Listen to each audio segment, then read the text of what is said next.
Next dimension.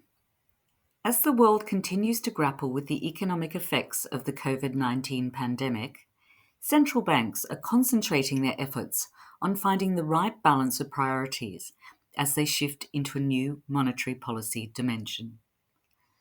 By Gary Anders. Article begins. Under so-called normal economic conditions, most central banks operate in the conventional monetary policy dimension. In other words, they largely use changes to official interest rates as their primary lever to manage domestic economic conditions and meet their policy objectives. Changes in rates affect the cost of borrowing, savings returns, the exchange rate, asset prices, and consumer spending, which in turn all impact economic activity. To ease the pressure on households and businesses caused by COVID-19, central banks moved swiftly during 2020 to cut their official interest rates down to record low levels. However, using conventional monetary policy was never going to be enough on its own. Central banks needed to take much more drastic action to avert economic disaster. Most have turned to what is known in economic terminology as quantitative easing, QE. Faced with the unprecedented events brought on by the escalating pandemic, which included massive job losses stemming from forced business closures, governments around the world moved into QE mode. This included financial aid and other economic stimulus programs on a massive scale to increase money supply back into their economies. In order to fund these vast fiscal programs, central banks globally began buying trillions of dollars of risk-free treasury bonds issued by their own governments.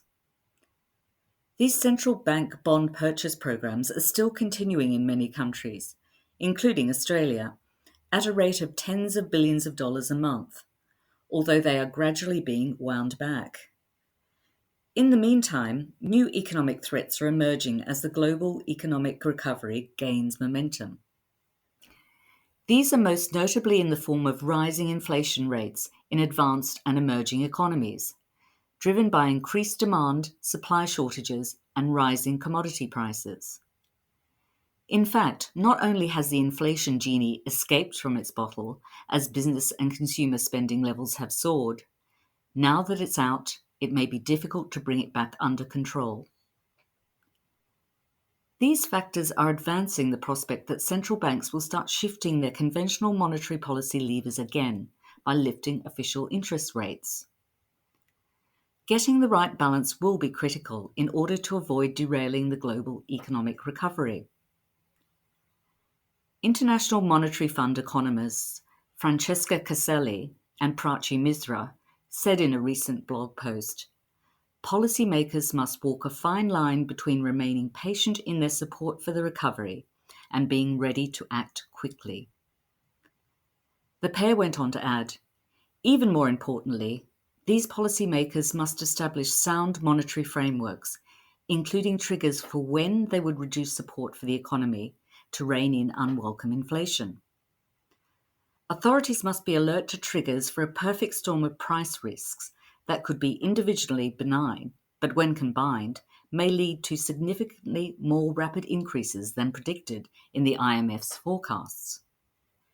In this context, some believe the use of monetary policy as an economic tool has effectively reached its limits. The Reserve Bank of Australia's previously powerful cash rate tool is already near zero and is expected to be there for quite some time, says Paul Bloxham, HSBC's chief economist for Australia and New Zealand. Bloxham adds, "Very loose monetary policy settings are starting to cause other problems, including a housing boom that now requires tighter prudential settings. At the same time, growth is being primarily supported by fiscal policy, which has made sense during the pandemic.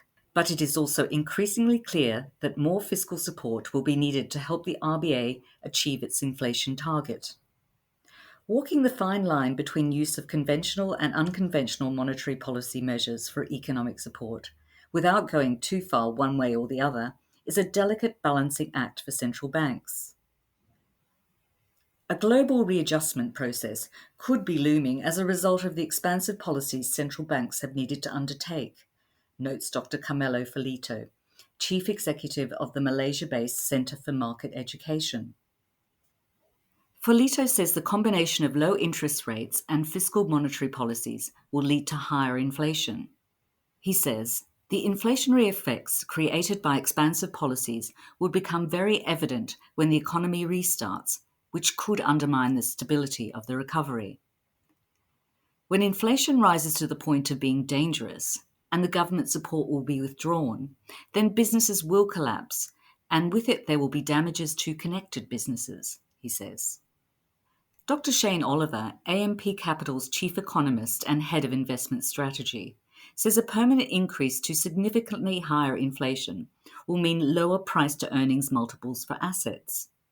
However, while the surge in global money and fiscal stimulus poses the longer-term risk of higher inflation, what we are seeing now looks mostly due to distortions to global supply and demand caused by the pandemic. In the pre-COVID-19 world, the global supply chain was a very finely tuned and highly efficient machine. COVID-19 threw it off with outbreaks where people can't go to work, and the response, enhanced unemployment benefits encouraging people not to work, causing disruptions to production and demand swinging to goods from services. All of which is showing up in today's problems and spikes, in particular in goods price inflation. Oliver says that while central banks are heading towards the exits from ultra-easy money, with some moving faster than others, we are a long way from the sort of tight monetary policy that brings economic cycles and bull markets to an end. Some central banks have already started to raise rates, but those that have seen inflation below target in the post-GFC period are lagging, as they are wary of jumping at shadows and ending up with inflation being back below target again, he says. These include the US Federal Reserve Bank, Reserve Bank of Australia, Reserve Bank of New Zealand, European Central Bank, and the Bank of Japan. However, adds Oliver, although many central banks have already slowed their bond buying programs, tapering is not the same as tightening monetary policy, because cash is still being pumped into economies, just at a slower rate. In a report titled Keeping the Recovery on Track, the OECD has warned that macroeconomic policies need to remain supportive to ensure a complete and durable global recovery. The report says monetary policy is still very accommodative in the major advanced economies, as appropriate, until there are clear signs of durable progress towards medium-term policy objectives. Key steps towards eventual normalization should be sequential, starting with removal of emergency measures to ensure well-functioning financial markets, as has already begun. An eventual stabilization of central bank balance sheets by only reinvesting the proceeds from maturing assets. And sequential increases in policy interest rates. The report concludes, such steps should be well communicated and state-dependent, guided by financial conditions, sustained improvements in labour markets, signs of durable inflation pressures, and the support being provided by fiscal policy.